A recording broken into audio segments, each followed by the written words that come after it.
எல்லாருக்கும் வணக்கம். சும்மா பேசுவோம் சும்மா பேசுவோம் சும்மா பேசுறதுல நான் உங்களை இன்ட்ரடியூஸ் பண்றதா நீங்க என்ன இன்ட்ரடியூஸ்? நான் ரெப்ரசென்டர், நீங்க கெஸ்ட். அது சிறப்பு ஆய்வாளர் அப்படி இல்லை கதைப்பாங்க. சிறப்பு ஆய்வாளர் நீங்க, நான் வந்து பிரசன்டர். இதுல யாருமே பேசுவோம்ல இணைஞ்சிருக்கிறோம். சிறப்பு ஆய்வாளர் பிரசாந்த், ஆய்வாளர் தனா இருக்கிறார். நாங்க வந்து இலங்கையில் நடக்க போற உள்ளூராட்சி சபை தேர்தல் சம்பந்தமாக பல விடயங்களை டிஸ்க்ளைமர் சொல்லுவாங்க. அதாவது இதுல நாங்கள் கீழே போடுவாங்க, எங்களுக்கு தெரிஞ்ச விஷயத்த சொல்றோம், உங்க ஒப்பீனியன் வேறையா இருக்கலாம். அதனால இதை பார்க்குறவங்க தயவுசெய்து முதல்ல சொல்லிடுறோம், இது பிடிக்கலன்னா இப்படி ஸ்கிப் பண்ணிட்டு போயிருங்க. நாங்கள் இன்னைக்கு பேச போற விஷயம் என்னன்னா, உள்ளூராட்சி சபை லோக்கல் கவர்மெண்ட் அத்தாரிட்டி நடக்க போகுது இலங்கையில். நீண்ட இடைவெளிக்கு பிறகு நடக்க போகிற எலெக்ஷன் போன வருஷம் நடக்க இருந்தது, நடக்காமல் இந்த வருஷம் இந்த எலெக்ஷன் மே மாதம் 6ஆம் தேதி நடக்க இருக்குது. இலங்கையில் இருக்க 341 உள்ளூராட்சி சபைகளில் அதன் நிர்வாகத்தை யார் செய்ய போகிறாங்கன்ற செலக்ட் பண்ண போகிற எலெக்ஷன் நடக்க போகுது. ஸோ இதில் வந்து தமிழ் பேசும் மக்களாக இதில் ஸ்பெஷல் என்னென்னு சொன்னால், வடக்கு கிழக்கு உள்ளூராட்சி சபைகள் அநேகமாக அந்த உள்ளூராட்சி சபையில் இருந்த காலம் முழுவதுமாக தமிழ் தரப்புகள் தான் கையில் வச்சுருந்தது. கடைசியாக 2018 ஸோ 2018 வந்து வடகிழக்கு பெரும்பாலான சபைகள் தமிழ் தேசிய கூட்டமைப்பாக அந்த நேரம் போட்டியிருந்தாங்க. ஸோ இலங்கை தமிழரசு கட்சி உள்ளிட்ட தமிழ் தேசிய கூட்டமைப்பாக போட்டியிருந்த கட்சி தான் நிர்வாகத்தை கைப்பற்றிருந்தது. முதல் முறையாக தொகுதிவாரி முறையில் எலெக்ஷன் நடந்திருந்தது. டிஃப்ரெண்ட்டான விஷயம். இந்த தொகுதிவாரி முறை எப்படி மெம்பர்ஸ் செலக்ட் பண்ணுறாங்கன்றது இன்னொரு நாளைக்கு பேசுகிறேன். இன்றைக்கி சும்மா பேசுங்க விஷயத்தில் இந்த எலெக்ஷனை பற்றியான சில தகவல்களை உங்களோட பகிர்ந்து கொள்கிறேன். முதலாவது வந்து, இதை பற்றி நீங்கள் ஏன்டா பேசுறீங்கன்னு யாராவது கேட்கலாம். நீங்கள் கனடாவில் இருக்கீங்க, டைம் டிஃபரெண்ட். நீங்கள் அங்கே நடக்கிற உள்ளூராட்சி சபை தேர்தல் சம்மந்தமாக இங்கே எலெக்ஷன் நடக்க போகுது ஏப்ரல் 28ஆம் தேதி. அதை பற்றி பேசுவோம். நாங்கள் ஏன் பேசுகிறோம்னா, நாங்கள் எங்கே தான் இருந்தாலும் எங்களோட வேர் அப்படி இல்லாட்டி எங்களோட அடையாளம், எங்களோட ஆழ் மனசு எல்லாரையும் ஒரு மனசாட்சியை தொட்டு கேட்டால் தமிழில் பேசிக்கிட்டு இருந்தீங்களா இருந்தால் நீங்கள் கட்டாயம் ஊரை பற்றி ஒரு ஞாபகம் இருக்கும். இப்போ வடமராட்சியில் இருக்கலாம், தென்மராட்சியில் இருக்கலாம், மட்டக்களப்பில் இருக்கலாம், அம்பாறையில் இருக்கலாம், திருகோணமலையில் இருக்கலாம். இந்த வடகிழக்கு பிரதேசங்கள்லேருந்து அநேகமான மக்கள் இங்கே வந்திருப்பாங்க. மற்ற இணைய மலையகம் உள்ளிட்ட கொழும்பு பிரதேசங்கள்லேருந்து வந்திருப்பீங்க. ஆனால் அநேகமான பெரும்பான்மையான தமிழ் மக்கள் வடக்கு கிழக்கு பிரதேசங்கள்லேருந்து இருப்பீங்க. ஸோ உங்கள் ஊரில் உள்ளூர் ஆட்சி யார்கிட்ட போகுது அப்படின்றது ஒரு கேள்வியாக இருக்கலாம். நாங்கள் இவ்வளோ தான் பிரசிடென்ட் எலெக்ஷனுக்கு ஓட் பண்ணாலும், இவ்வளோ தான் பார்லிமெண்ட் எலெக்ஷனுக்கு ஓட் பண்ணாலும், உள்ளூராட்சி சபையில் ஓட் பண்ணுறது எங்களுக்கு தெரிஞ்ச ஒரு முகமாக இருக்குது. எங்கள் ஊரில் ஒருத்தராக இருப்பார். அது மட்டும் இல்லாமல் உங்களுக்கு என்ன விருப்பமாக இருக்குது? நீங்கள் வந்து யார் உங்களோட தொகுதியில் ஆட்சி அமைக்கணுமென்று விரும்புகிறீங்க, இது போன்ற விடயத்தை வந்து நீங்கள் கமெண்ட்ஸில் பதிவு செய்யலாம். ஆமாம், எல்லாருக்கும் ஒரு பொலிட்டிக்கல் ஒப்பீனியன் இருக்கும். யாருக்கும் என்ன நான் ஃபுல் நடுநிலையானது அப்படிலாம் இல்லை, எல்லாருக்கும் ஒப்பீனியன் இருக்கும். ஆனால் இப்போ நாங்கள் ஓட் பண்ண போயில உள்ளூராட்சி சபை அப்படின்னு சொல்லி வரல, எந்த விஷயத்தில் கவனிக்கணும். இப்போ உங்களோட ரிலேஷன்ஸ், உறவுகள், நட்புகள் இருப்பாங்க, அவங்களோட பேசியில் கேட்க வேண்டிய விஷயங்கள். நாங்கள் என்னென்ன பிரச்சனை, இந்த உள்ளூராட்சி சபையின் வரையில் வந்து அதன் நிர்வாகம் வித்தியாசம். இப்போ ஊருண்ட குப்பை அள்ளுறதுலேருந்து, அசுத்தங்களை கழிவுகளை அகற்றுறதுலேருந்து, சில சந்தை பராமரிப்பிலிருந்து, இப்படி அந்த உள்ளூர் நிர்வாகத்தை செய்கிறதுக்கு தான் உள்ளூராட்சி சபை. அதுன்ற வரி வசூலிப்பாக இருக்கலாம், ஒரு நிகழ்ச்சி நடக்க அந்த உள்ளூர் விஷயம் வந்து ரொம்ப முக்கியம். இப்போ நாங்கள் அதுண்ட தாற்பயத்தை புரிந்து கொள்றதில்லை. அதனால் ஒரு உள்ளூராட்சி சபை எவ்வாறு இயங்கணும், அதில் உள்ள விஷயங்கள்லாம் என்ன அப்படின்றதெல்லாம் வந்து நாங்கள் சில செக்மெண்ட் வழியே தரணும். இப்போ சும்மா பேசுங்களை சொல்ல வர விஷயம், உங்கள் ஊரில் நடக்கிற விஷயம் கட்டாயம் நீங்கள் அறிஞ்சு வச்சிருக்கணும் அப்படின்றதுக்காக இந்த விஷயம் சொல்ல வரோம். எதோ சொல்ல வந்தீங்க? மிக முக்கியமாக 2018ஆம் ஆண்டு நடந்த தேர்தலை பொறுத்தவரையில் நீங்கள் முதல்ல குறிப்பிட்டது மாதிரியே தான் தமிழ் தேசிய கூட்டமைப்பாக போட்டியிட்ட பல தமிழ் கட்சிகள் அதன் மூலம் அந்த சபையை கைப்பற்றி பெரும்பாலான, மிக முக்கியமாக எல்லா சபைகள் என்றும் குறிப்பிட வேண்டும், ஆட்சி அமைத்திருந்ததை காணக்கூடியதாக இருந்தது. ஆனால் இந்த தேர்தலை பொறுத்தவரையில் தமிழரசு கட்சி ஒரு தனி கட்சியாகவும், கஜேந்திரகுமார் தலைமையில் ஒரு கூட்டணியாகவும் கேட்கின்ற ஒரு நிலைமையை பார்க்குறோம். இதை நீங்கள் எப்படி பார்க்குறீங்க? ஆய்வாளர் அதில் முக்கியமான விஷயம் பிரசாந்த், 2018ஆம் ஆண்டு இந்த தொகுதி வாரி முறை அறிமுகப்படுத்தப்பட்டது. 2023ஆம் ஆண்டு இந்த எலெக்ஷன் நடக்க வரையில் வந்து ஒரு ஸ்ட்ராட்டஜி ஒன்று இருந்தது. அதாவது 2018 வந்து பல தவறுகள் நடந்துடுது.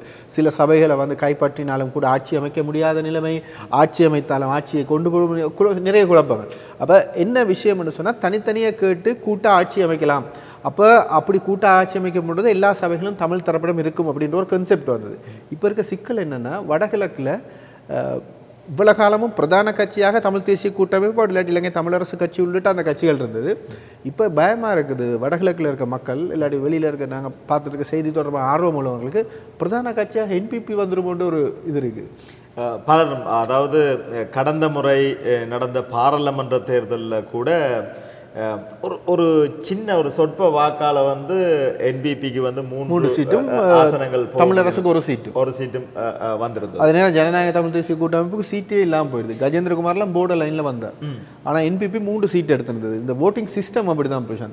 ஜஸ்ட் ஒரு 13,000-14,000 ஓட் வித்தியாசத்தில் அங்கே 3 சீட் இங்கே ஒரு சீட். ஆனால் உள்ளூராட்சி சபை தேர்தல் வந்து விகிதாசாரம் இல்லை, தொகுதி வாரி ஒவ்வொரு தொகுதிக்கும் ஒரு உறுப்பினர். இப்போ இங்கே மாதிரி இப்போ ரூச் பார்க்கில் வந்து 2 பேர் கேட்குறாங்களா இருந்தால் ஒரு கட்சி தான் மீன், அந்த கட்சி எம்பி ஆவார். அங்கே வந்து தொகுதி வாரி வந்து 2 விதமாக இருக்குது. ஒன்று வந்து 60% தொகுதி வாரியாகவும் 40% பட்டியல்னு சொல்லி விகிதாசாரம். ஏன்னா ஒரு மிக்ஸ் முறை தான் அங்கே இருக்குது. அப்போ முதல்ல வந்து தொகுதி ரீதியாக நம்பர் செலக்ட் பண்ணப்பட்டு, இப்போ உதாரணமாக யாழ்ப்பாண மாநகர சபை எடுத்தால் டீட்டெயிலாக பேசினா இன்றைக்கி நாங்கள் ஷோர்ட்டாக சொல்லிடுறோம். யாழ்ப்பாண மாநகர சபை எடுத்தால் 45 சீட்ஸ் இருக்குது. 45 சீட்ஸில் 27 சீட் வந்து வட்டாரத்தில் வந்துடும். 18 சீட் சரி தானே, 45 பேலன்ஸ் 18 தானே, கணக்கில் கொஞ்சம் வீக். 18 வந்து பட்டியலில் வரும். அப்போ டிஃபரன்ஸ் ஸ்டோரி. அது தவிர 25% பெண்கள் இருக்கணும். இப்போ நாங்கள் ஒரு தொகுதியில் அது கட்டாயம் சட்டமாக்கியிருக்காங்க. அப்போ இதெல்லாம் வந்து சரியான கஷ்டம். ஒரு கட்சி வந்து எம்பி இந்த பட்டியல் போடையில் 50% போடணும். அவங்க முதல் ஓவரால் செலெக்ஷனில் 25% பெண்கள் உறுப்பினராக இருக்கணும். ஸோ இதெல்லாம் வந்து ஃபுல்ஃபில் பண்ணினா தான் அந்த வேட்பு மனுவே ஏற்றுக்கொள்ளப்படும். பார்த்தீங்கன்னா நிறைய வேட்பு மனுக்கள் நிராகரிக்கப்பட்டிருக்கிறது. அடுத்ததாக கேட்கணும் மட்டும் சொல்லியிருந்தது, கடந்த தேர்தல் உள்ளூராட்சி பல தேர்தல்களை விட இந்த தேர்தலில் வந்து பெரும்பாலான வேட்புமனு மனுக்கள் வந்து நிராகரிக்கப்பட்டதை வந்து நாங்கள் காணக்கூடியதாக இருந்தது.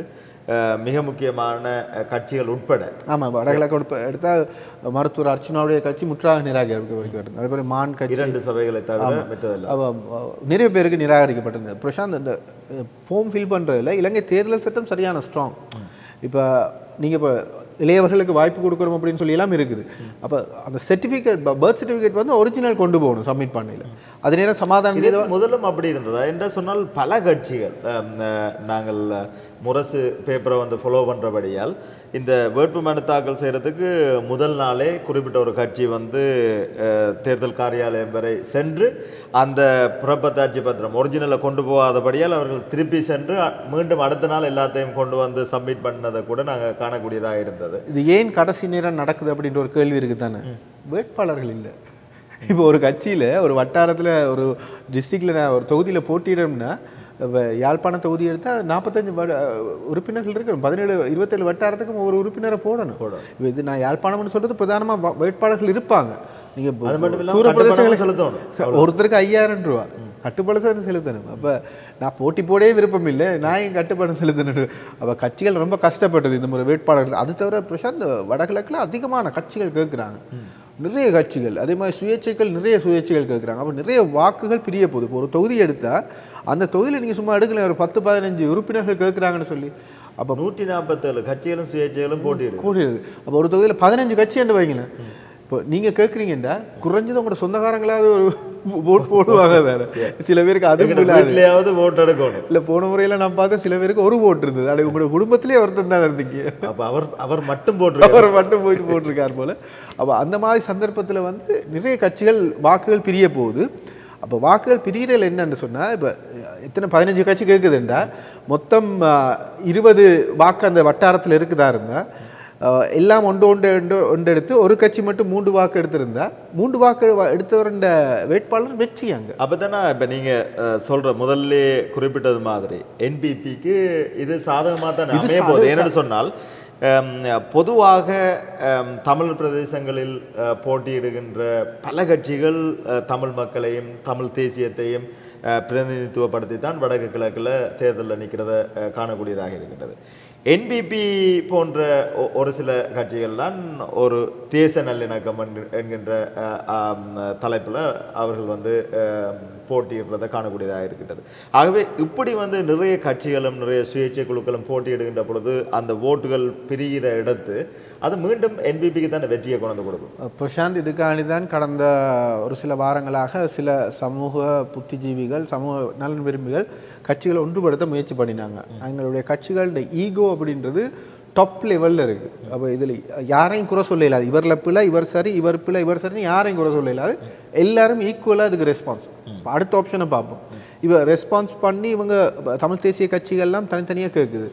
என்பிபி வந்து வடகிழக்கில் நல்ல வேட்பாளர்களை நிறுத்தி சரியான ஒரு கேம்பெயின் ஒன்று செய்தால் தொகுதியெல்லாம் வந்து வட்டார முறையில் தொகுதியெல்லாம் அவங்களுக்கு போகிறதுக்கான வாய்ப்பு இருக்குது. இப்போ பட்டியல் தான் வந்து அப்புறம் எங்களுக்கு வரும். நிச்சயமாக அந்த ஒன்றுபட்டால் ஒன்று வாழ்வு அதுக்கு கடந்த பாராளுமன்ற தேர்தலில் ஒரு சிறப்பான உதாரணம் இருக்குது. தமிழ் தேசிய கூட்டமைப்பு தமிழரசு கட்சி எல்லா இடத்துலையும் தனித்து போட்டியில் நின்றது கடந்த பாராளுமன்ற தேர்தலில். ஆனால் திருகோணமலை மாவட்டத்தில் மட்டும் தமிழரசு கட்சி சங்கோடு சேர்ந்த ஒரு கூட்டணியாக திருவண்ணாமலை மாவட்டத்தில் நின்றபடியாக தான் அங்கே ஒரு பாராளுமன்ற உறுப்பினரை அதுவும் வந்து ஒரு எட்ஜில் வந்து வின் பண்ணியிருந்தார் கோதாசன். இது பிரச்சனை என்னென்னு சொன்னால் அந்தந்த மாவட்டங்கள் இதுக்கு இயந்து வரணும். இப்போ திருவண்ணாமலை மாவட்டத்தை எடுத்தால் கோதாசன் தான் பிரதான வேட்பாளர்னு வைங்களேன். இப்போ சேர்ந்து கேட்டால் தான் அவருக்கு வின் பண்ணக்கூடிய சுச்சுவேஷன்னா அவர் அந்த எல்லாரையும் அரவணைச்சு கொண்டு போய் மற்ற வெற்றி வாய்ப்பு உள்ளவர்களையும் சேர்ந்து போனால் தான் அந்த விஷயத்தை செய்யலாம். இப்போ இருக்கிற பிரச்சனை தமிழ் தேசியத்தை அப்படி இல்லாட்டி தமிழர்களை பிரதிநிதித்துவப்படுத்துகின்ற கட்சி ஏக பிரதிநிதிகள் நான் அப்படி சொல்கிறதுல தான் எல்லாரும் அக்கறையாக இருக்கிறாங்க. இப்போ வடக்கு கிழக்கு 8 மாவட்டங்கள்லேயும் ஸ்ட்ராங்காக போயிட்டு கிராஸ் ரூட் லெவலில் தொகுதி முறையில் எல்லாரோடையும் கேம்பெயின் பண்ணி ஒரு நெட்வொர்க் வச்சுருக்கிறது யாருன்னு கேட்டால் இப்போ தமிழரசு கட்சியை தவிர வேறு கட்சியில் சொல்கிறதுக்கு சரியான குறைவாக இருக்குது. எல்லா கட்சிகளையும் இருக்குது. ஆனால் இருக்கிற சிக்கல்னா இப்போ தமிழரசு கட்சி கூட அந்த இளைஞர்கள் அந்த வட்டார ரீதியான தொகுப்புகள் ஒழுங்கமைப்பாளர்கள் இருக்கிறாங்கன்னு கேட்டால் எனக்கு இடங்களில் இல்லை. ஏன்னா தமிழ் அரசியல் மீது இளைஞர்களுக்கான நம்பிக்கை குறைஞ்சு கொண்டு போகுது. இப்போ நாங்கள் இந்த செக்மெண்ட்டில் சும்மா பேசுங்கன்னு வந்தாலும் கூட நாங்கள் சொல்லக்கூடிய விஷயம், இந்த இளையவர்கள் இந்த தேர்தலுக்கு வராங்க நிறைய பேர். உள்ளூராட்சி சபைன்றது இந்த மேல மாகாண சபை பார்லமெண்ட் போகிறதுக்கான ஒரு அடிப்படை விஷயம். உண்மையில் உள்ளூராட்சி சபைக்கு வரும்போது அநேகமாக சேவை மனப்பான்மையோடு தான் வாரது. ஆனால் தானே உண்மையாகவே வந்து எங்களினுடைய மக்களுக்கு நாங்கள் இருக்கின்ற எங்களுடைய இருப்பு சார்ந்த மக்களுக்கு நிறைய விஷயங்களை செய்யலாம் வந்து இதை மாதிரியான உள்ளூராட்சி சபை மூலமாக தான். ஏன்னு சொன்னால் ஒரு மினிஸ்டராக நாங்கள் வந்துட்டோமோ எம்பியாக வந்துட்டோமோ வந்து மினிஸ்டராக வந்துட்டோம்னு சொன்னால் நாங்கள் தேசிய ரீதியாக வந்து எங்களுக்கு கடமை இருக்குது. அது மட்டும் இல்லாமல் ஒரு மாகாண சபைக்காக வந்துட்டோம் என்று சொல்லி சொன்னால் அந்த மாகாணத்தையே வந்து நாங்கள் கேட்ட பண்ணக்கூடியதாக இருக்கும். ஆனால் உள்ளூராட்சி சபையை பொறுத்தவரையில் நாங்கள் இருக்கின்ற எங்களுடைய வட்டாரத்தில் என்ன விதமான பிரச்சனைகள் இருக்கின்றது, எதிர்கொள்கின்ற பிரச்சனைகள் நிறைய விஷயத்தை வந்து நாங்கள் செய்யக்கூடிய ஒரு அதிகாரம் எங்களுடைய கையில் கிடைக்கின்றது. ஆகவே நாங்கள் அதை சிறப்பாக செய்யணும். அது இல்லாமல் ஆளுமை உள்ளவர்களை தெரிவு செய்யணும். இப்போ இதுதான் அரசியல் ஆரம்பம்னு சொல்லுவோமே. உள்ளூராட்சி சபை, பிரதேச சபை, நகர சபை, மாநகர சபை தான் ஆரம்பம். ஸோ அதுக்கு வந்து ஒரு உறுப்பினர் எப்படி ஆக்டிவாக செயற்படுறாரு, அந்த சமூகத்துக்கு எப்படி செய்கிறாருன்றதை பொறுத்து தான் அவருடைய அரசியல் வளர்ச்சி இருக்கின்றது. இப்போ நாங்கள் என்ன சொல்ல வரோம்னு சொன்னால், உள்ளூராட்சி சபைகள் வந்து இப்போ நாங்கள் என்பிபி அரசாங்கத்துக்கோ தெற்கிலேருந்து வர்றவங்களுக்கு விரோதமானவர்கள் இல்லை. ஆனால் எங்களுடைய உள்ளூர் விஷயங்களை கையாளுறதுக்கு அந்த உள்ளூரில் வந்து ஆளுமை செலுத்தக்கூடியவர்களுக்கான வாக்களிப்பை செய்ய வேணும். இப்போ நாங்கள் மத்திய அரசாங்கம் நாங்கள் ஃபெடரல் முறை ஒன்று கேட்டுட்ருக்கோம், ஒரு சமஷ்டி முறையை கேட்டுட்ருக்கோம். எங்களை நிர்வகிக்க விடுங்கள் அப்படின்னு கேட்டுட்ருக்கோம். அப்போ எங்களை நிர்வகிக்க விடுங்கள் அப்படின்னு சொன்னால் அந்த நிர்வாகத்துக்கான ஒரு அடிப்படை அழகாக இருக்கிற உள்ளூராட்சி சபையை நாங்கள் நிர்வகிக்கணும்.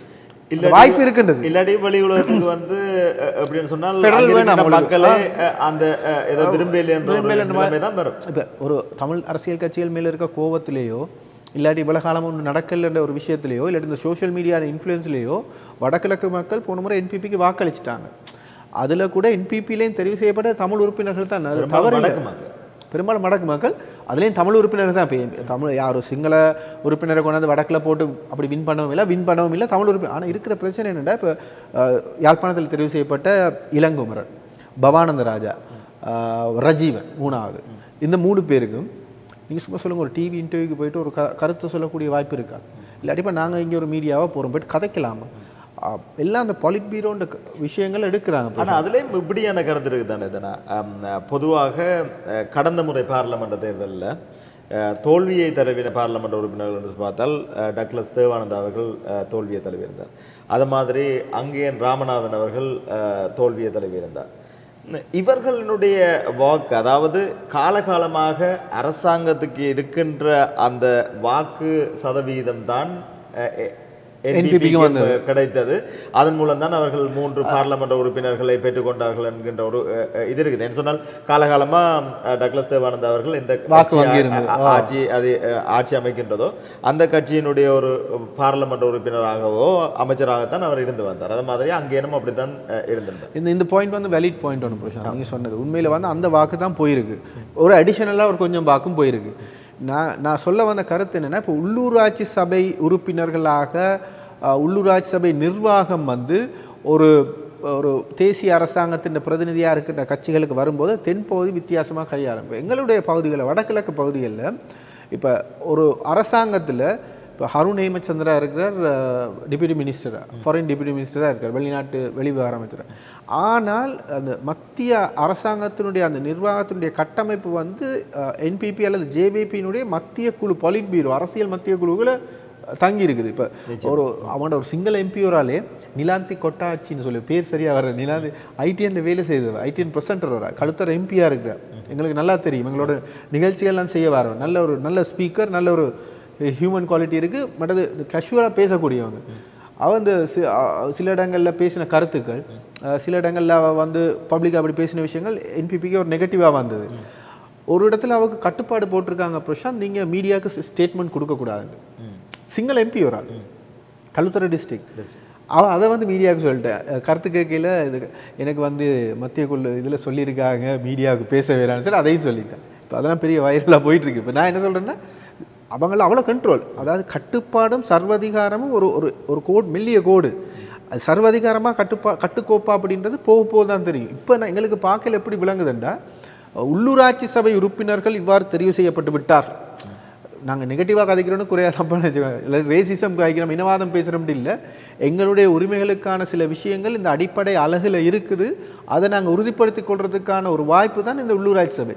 அது நீங்கள் இலங்கை தமிழரசு கட்சிக்கு வாக்களிக்கிறீங்களா, தமிழ் தேசிய மக்கள் முன்னணிக்கு வாக்களிக்கிறீங்களா, மற்ற ஊரில் யாருக்கு வாக்களிக்க போகிறீங்கிறது நீங்கள் டிசைட் பண்ணுங்கள். ஆனால் வடக்கு கிழக்கை பிரதிநிதித்துவப்படுத்தி ஒரு ஒட்டுமொத்தமான ஒரு ஒரு ஒரு ஆணித்தரமான செய்தியை சொல்கிறதுக்கான ஒரு விஷயமா இதை வச்சுக்கோங்க. தச்சலாக இதில் நீங்கள் கேஷுவலாக வாக்களிக்காம விட்டு இல்லாட்டி ஒரு ஒரு விட்டுட்டீங்கன்னா அந்த ஃபெடரல் அப்படின்றலாம் அது பிறகு கதைக்கக்கூடாது. அடுத்ததுன்னா பொதுவாக எங்களுடைய மக்கள் வந்து உடனடியாக ஒரு உணர்ச்சி வசப்படக்கூடிய ஒரு மக்களாக காலகாலமாக நாங்கள் இருந்து வருகிறத காணக்கூடியதாக இருந்தது. கடந்த பாராளுமன்ற தேர்தலில் கூட டாக்டர் ராமநாதன் அர்ச்சுனா அவர்களுடைய அந்த அணிக்கு மக்கள் வழங்கியிருந்த அந்த ஆதரவு அதை உணர்ச்சியோட வெளிப்பாடாக இருந்தது. ஆனால் நாங்கள் வந்து சும்மா பேசுறதால நாங்கள் ராமநாதன் அர்ச்சுனாவுக்கு எதிரானவர்கள் அல்ல. அவர் ஒரு வைத்தியராக அவர் வெளிக்கொண்ட விடயத்தை வந்து நாங்கள் மிக முக்கியமாக அதை நாங்கள் வரவேற்கிறோம். ஆனால் அதற்கு பிறகு அவர் வந்து உண்மையாகவே ஃபேமஸ் ஆன விடயம் வந்து சோஷியல் மீடியா இல்லை, சாவாஜரி அந்த சப்ஜெக்ட் வச்சு தான் ஃபேமஸ் ஆனார். அதுக்கு பிறகு ஒவ்வொரு நாளும் அவர் லைவ் போடுறதுல தான் இன்னும் மக்களிடம் வந்து சென்றடைந்தார். ஆனால் அந்த நேரத்தில் அவர் முதல் கொண்டிருந்த நிலைப்பாட்டிலிருந்து ஒவ்வொரு நாளும் நாளுக்கு நாள் வேறு வேறு வேறு நிலைப்பாடுகளையே வந்து கொண்டு ஒரு டைம் வந்து பார்த்தால் நான் வந்து சஜித் அணிக்கு வந்து ஆதரவு கொடுப்பேன் என்றார், என்பிபிக்கு ஆதரவு கொடுப்பேன் என்றார், தமிழ் தேசிய கூட்டமைப்புக்கு ஆதரவு கொடுப்பேன் என்று சொன்னார். சொல்லி போட்டு பிறகு திருப்பி வேறு மாதிரியான ஒரு நிலைமையை பேசக்கூடியதாக இருந்தது. ஆனால் மக்கள் எந்த விடயத்தை பார்த்தவர்கள் உணர்ச்சி வசப்படுகின்றார்கள், அந்த பேச்சை கேட்ட உடனே இல்லை இவர் எல்லாத்தையும் நல்லா செய்வார் என்கின்ற ஒரு விடயத்தின் மூலமாக வாக்களிக்கின்ற ஒரு அதிவேகமாக உணர்ச்சி வசப்பட்டு வாக்களிக்கின்ற ஒரு நிலைமையும் நாங்கள் காலகாலமாக காணக்கூடியதாக இருக்கின்றது. அந்த நிலைமை வந்து எங்களை எங்கே கொண்டே விடும் இல்லை, சில வேளையில் வந்து அந்த அந்த உணர்ச்சி தான் எங்களை வந்து ஒரு ஒரு ஓர்மமான ஒரு போராட்டத்துக்கான கொண்டு போனுச்சுன்னு சொல்லலாம் அந்த காலத்தில். ஆனால் எங்களுக்கு ப்ளஸ்ஸாக இருக்கிற விஷயமே தான் எங்களுக்கு மைனஸாக மாறும். அதனால் இப்போ இருக்கிற சிச்சுவேஷனில் இந்த சும்மா பேசு செக்மெண்ட்டை நாங்கள் நிறைவு செய்கிறதுக்கு இடையில் நாங்கள் சொல்லக்கூடிய விஷயம், உள்ளூர் ஆட்சி சபை தேர்தல் நடக்குது. அதில் விஷயமே இருக்குது, பேர்லேயே இருக்குது உள்ளூர் ஆட்சி. ஸோ உள்ளூர் ஆட்சியை யார்கிட்ட கொடுக்க போகிறோம், உள்ளூர் ஆட்சியை வந்து நாங்கள் கொண்டு போய்ட்டு இங்கே கொடுக்க போகிறோமா, இல்லாட்டி உள்ளூர் ஆட்சியை இதுக்குள்ளே வச்சுக்கொள்ள போகிறோமா அப்படின்றத நீங்கள் முடிவு பண்ணுங்கள். அதுலேயும் குறிப்பாக முடிவு பண்ணணும். இப்போ போட்டிருக்க ரெப்ரசன்டேட்டிவ்ஸ் அந்த தொகுதியில் வந்து ஒரு 2 பேரை போட்டிருந்தா, 2-3 கட்சிகள் முக்கியமான நபர்கள் இருந்தால் நீங்கள் அந்த அந்த தொகுதி வாரியாக யோசிங்க. அந்த தொகுதியை ரெப்ரசன்ட் பண்ண போகிறது யார், எந்த கட்சி. இப்போ இங்கெல்லாம் பிரசாந்த், கனடாவில் நான் பார்த்த ஒரு விஷயம், ஹெட்டு தான், அதாவது தலைக்கு தான் கேம்பெயின் நடக்கும். இப்போ ப்ரொவின்ஷியல் எலெக்ஷன் எடுத்தால் ப்ரொவின்ஷியல் ப்ரீமியர் அவரோட பேரை வச்சு அவரோட பாலிசிஸ் தான் கூட இடங்களில் அவரோட பாலிசிஸ் தான். இப்போ அவருக்கான விஷயங்களுக்கான வாக்களிப்பாக தான் அந்த வாக்களிப்பு இருக்கும். தொகுதியில் அநேகமாக ஒரு சில தாக்கத்தை செலுத்தலாமே தவிர, அதே மாதிரி தான் ஃபெடரல் எலெக்ஷன் வரப்போகுது. லிபரலாக கன்சர்வேட்டிவான்றதில் வந்து அந்த கட்சியின் தலைவர்கள் வைக்கிற கொள்கை டிபேட்டுகளை தான் டிசைட் ஆக போகுது. இந்த எலெக்ஷனை பொறுத்தவரையும் கூட, உள்ளூராட்சி சபையை பொறுத்தவரையும் கூட, நான் இலங்கையை பொறுத்த வரைக்கும் நாங்கள் அவதானித்த செய்தி, இந்த உள்ளூராட்சி சபை இந்த கேண்டிடேட்ஸை இந்த கேம்பெயினை வழி நடத்த போகிறவர்கள் முன்வைக்கின்ற விஷயங்கள், அந்த அந்த கேம்பெயினை லீட் பண்ணுறவங்க, இப்போ அரசியல் கட்சி தலைவர்கள் அல்லது அந்த கேம்பெயினை கொண்டு நடத்துகிறவங்கன்ற விஷயங்களை வந்து உள்ளூர்களுக்கு எடுத்துகிட்டு போக வேண்டிய பொறுப்பு ஊடகங்களுக்கு இருக்குது. அங்கே கொண்டு போகிற விஷயங்களை மக்கள் உள்வாங்கி கொண்டு அந்த தொகுதிவாரி முறையில் சரியாக வாக்களிக்க வேண்டிய பொறுப்பு மக்களுக்கு இருக்குது. அதாகவே அதே போல தான் அரசியலில் வந்து நிரந்தர நண்பனும் இல்லை, நிரந்தர எதிரியும் இல்லை என்ற மாதிரியாக கிழக்கில் ஒரு விடயம் இடம்பெற்றிருக்குது. பிள்ளையான் அவர்களும் கருணா அவர்களும் ஒன்றிணைந்து அவர்கள் ஒன்றிணைந்ததை காணக்கூடியதாக இருக்கின்றது இன்றைய செய்தியின் மூலம். அத்தோடு சேர்த்து பிள்ளையான் அவர்களுடைய அணியில் ஏற்கனவே வியாழேந்திரன் அவர்கள் ஒரு கூட்டமைப்பாக இந்த தேர்தலில் நிற்பதை வந்து நாங்கள் காணக்கூடியதாக இருக்கின்றது. இதை நீங்கள் எப்படி பார்க்குறீங்க பிரசாந்த்? இதோட நாங்கள் முடிப்போம். நாங்கள் சும்மா பேசுவோம், சின்ன செக்மெண்ட் தானே பிரசாந்த். இப்போ நிரந்தர நண்பனும் இல்லை, நிரந்தர எதிரியும் இல்லை, இதெல்லாம் வந்து நாங்கள் காலகாலமாக சொல்கிற விஷயம். ஆனால் மக்களாக ஓட் பண்ணுற நாங்களும் கூட நிரந்தரம் இல்லையே பிரசாந்த். மக்களும் வந்து ஒரு கொள்கையை பார்த்தோ இல்லாட்டி ஒரு அவங்களுடைய கடந்த கால அரசியல் செயற்பாடுகளை பார்த்தோ அப்படி வாக்களிக்கல. 5 வருஷத்தில் மறந்துடுறாங்க. அப்படி மறக்கிறதுனால தான் பல விஷயங்கள் அங்கே நடந்துட்டு. இப்போ பிள்ளையான் கருணாம்மான் வியாழேந்திரனை பார்த்தா, வியாழேந்திரன் தமிழ் தேசிய கூட்டமைப்பு அரசியலுக்கு வந்து எம்பி ஆனவர், போனவர் பொதுஜன பெரமுனலை கேட்டு வின் பண்ணவர், பிரதி அமைச்சராக இருந்தவர். பிள்ளையானும் அப்படி தான் ஜெயிலுக்குள்ளே இருந்து வின் பண்ணவர். கருணானும் பிள்ளையானும் சுட்டு கொண்டாங்க. மற்றது இன்னும் கொஞ்சம் பின்னால் போய் பார்த்தோம்னா, கருணாம்மான்ன்றது தமிழீழ விடுதலை புலிகளின் ஒரு மிகப்பெரிய பலம். ஒரு கிழக்கு தலைவருக்கு அடுத்தபடியாக தலைவரோடு சேர்ந்து செயற்பட்டவர், தலைவரோட பெரிய நம்பிக்கைக்குரியவர். கொஞ்சம் தள்ளி போக பிரசாந்த் இந்த நம்பிக்கை இல்லாதவனும் கூடிக்கிட்டு வருது. அதனால் இப்போ நாங்கள் இந்த விஷயங்களை ரொம்ப டீப்பாக போயிட்டு, இது யாரோட சதியாக இருக்கும், இவங்களோட கூட்டணியோட நோக்கம் என்ன, இவங்க கூட்டு சேர்ந்ததுனால யாருக்கு பாதிப்பு, யாருக்கு நன்மை, இவங்க சபையில் கைப்பற்ற வாய்ப்பு இருக்கா, இல்லாட்டி சபையை குழப்பி விடுற வாய்ப்பு இருக்கா. ஏன்னா இந்த முறை உள்ளூராட்சி சபையின் அநேகமான உள்ளூராட்சி சபைகள், ஆனால் இது குழப்பி விடுறது தான் வாய்ப்பு. ஆமாம், அநேகமான உள்ளூராட்சி சபைகள் பிரசாந்த் சேர்ந்து தான் ஆட்சி அமைக்கணும். தனியாக ஒரு கட்சி வெற்றி பெற்று ஆட்சி அமைக்கிறதுக்கான வாய்ப்புகள் மிக மிக மிக குறைவு. அதனால் கேம்பெயின் பண்ணையில் எதிராக இருக்கிறவங்கள அநேகமாக விமர்சிக்காங்க ரொம்ப அதிகமாக. நீங்கள் என்ன செய்ய போகிறீங்க, எங்களுக்கு வாக்களிக்கிறதுக்குனால என்ன நன்மை அப்படின்றத கொஞ்சம் அதிகமாக கொண்டு போங்களே தவிர, அநேகமான கட்சிகள் சேர்ந்து தான் ஆட்சி அமைக்க வேண்டியிருக்கும். ஆகவே எங்களோட வேண்டுகோள் இல்லாட்டி எங்களோட எதிர்பார்ப்பு, நாங்கள் இந்த செக்மெண்ட்டில் சும்மா பேசுகிற சும்மா கேஷுவலாக சொல்லக்கூடிய விஷயம், எங்களவங்களுக்கு ஓட் பண்ணி எங்களோட ஊரில் உள்ளவங்களை அதை ரெப்ரசென்ட் பண்ணி கொண்டு வர வாங்க. ஏன்னா இது சர்வதேசத்துக்கும் ஒரு செய்தியாக போய் முடியறதுக்கு வாய்ப்பு இருக்குது. என்னல் முதல்ல தான் நான் குறிப்பிட்டது மாதிரி இது உள்ளூர் ஆட்சி சபைக்கான தேர்தல். ஆகவே மிக முக்கியமாக வந்து உங்களுக்கு தெரிந்தவர்கள், நம்மவர்கள், எங்களுடைய கட்சி என்று சொல்லி நாங்கள் வாக்களிக்கின்ற பொழுதுதான் நாங்களும் சர்வதேசத்துக்கு ஒரு செய்தியை எடுத்து சொல்லலாம் என்கின்ற விடயத்தை நாங்கள் ஆணித்தரமாக இந்த நிகழ்ச்சி மூலமாக பதிவு செய்து கொள்ள விரும்புகிறோம். தொடர்ச்சியாக நாங்கள் இந்த செக்மெண்ட்ஸில் சின்னதாக உள்ளூராட்சி சபை விஷயங்களை கொண்டு வருவோம். காரணம் மே 6ஆம் தேதின்றது ஒரு சின்ன ஒரு காலப்பகுதி. தேர்தல் அறிவிக்கப்பட்டு மே 6ஆம் தேதி உங்களுக்கு அந்த ரிசல்ட்ஸ் தெரிஞ்சிடும். உங்களோட ஊரில் யார் வின் பண்ண போகிறாங்கன்னு அப்படின்னு எதிர்பார்ப்பு இருக்கும். இங்கே பார்த்தீங்கன்னா பிரசாந்த், நான் வந்ததில் ஒரு 100-150 அமைப்புகள் இருக்குது. எல்லா ஊருக்கும் இங்கே அமைப்பு இருக்குது. வல்வெட்டை அமைப்பு, மன்னார் அமைப்பு, ட்ரிங்கோ அமைப்பு, வடகிழக்கு சேர்ந்த எல்லாம் ஸ்கூல், நிறைய ஸ்கூல் ஓபிஎஸ் இங்கே சேர்ப்படுறாங்க. ஸோ உங்களுக்கெல்லாம் ஒரு கடமை இருக்குது. என்னென்னா, இந்த கேஷுவலாக ஓட் பண்ண மாட்டோம், இவங்களுக்கெல்லாம் ஓட் பண்ணி என்ன செய்யுது அப்படின்னு சொல்லி யாராவது தங்களோட சோம்பேறித்தனத்தை காரணமாக வச்சுட்டு ஓட் பண்ண மாட்டோம்னு இருந்துறாங்க. கட்டாயம் வாக்களிங்க. வாக்களித்து உங்கள் பிரதேச பிரதிநிதிகளை நீங்கள் தெரிவு செய்யுங்க. அதுக்கு இங்கேருந்து இன்ஃப்ளூயன்ஸ் பண்ணுங்க. ஆனால் ஒரு சின்ன சந்தோஷம் தானே என்னென்னு சொன்னால், கனடாவில் வாக்களிக்கிற விதத்தை விட இப்போ வடக்கு கிழக்கில் வந்து வாக்களிக்கிற வீதம் வந்து கூடியிருக்குது. அந்த வீதத்தை வந்து நீங்கள் அப்படியே கீப் பண்ணுங்க. அதை விட மேலதிகமாக யாருக்கெல்லாம் என்ன வாக்கு என்பது எங்களுடைய உரிமை. ஆகவே அந்த உரிமையை விட்டு கொடுத்து கொடுத்து விட்டு அதுக்கு பிறகு நாங்கள் இதை பற்றி பேசுறதுலேயும் வந்து வேலை இல்லை. அப்போ எங்களுக்கு கிடைக்கின்ற உரிமையை வந்து பாவித்து எங்களினுடைய ஜனநாயக கடமையை நாங்கள் ஆற்றுவோமாக இருந்தால் சிறப்பான ஒரு எதிர்காலத்தை நோக்கி எங்களுடைய நாட்டை நாங்கள் பயணிக்க வைக்க முடியும். எந்த விதமான டேட்டா பேஸும் இல்லாமல் ஃபேக்ஸஸும் இல்லாமல் சும்மா தெரிஞ்சே சொன்னோம். ஆரம்பத்தில் சொன்ன அந்த விஷயத்தை திருப்பியும் சொல்லிடுறோம். இது எங்களோட ஒப்பீனியனை நாங்கள் 2 பேரும் சும்மா பேசினது. இதுக்கு யாரும் நீங்கள் உங்களோட சொந்த விஷயங்கள் இப்படி நீங்கள் பிள்ளையாக பேசிட்டீங்கன்னு எடுத்துகிட்டு வராங்க. இந்த கருத்தை ஏற்றுக்கொள்ள முடிஞ்சால் ஏற்றுக்கொள்ளுங்க, இல்லாட்டி உங்களோட சொந்த கருத்துக்களை பதிவு செய்யுங்க நாகரிகமான முறையில். நன்றி. மீண்டும் ஒரு சும்மா பேசும் நிகழ்ச்சியில் சந்திக்கலாம். நன்றி, வணக்கம்.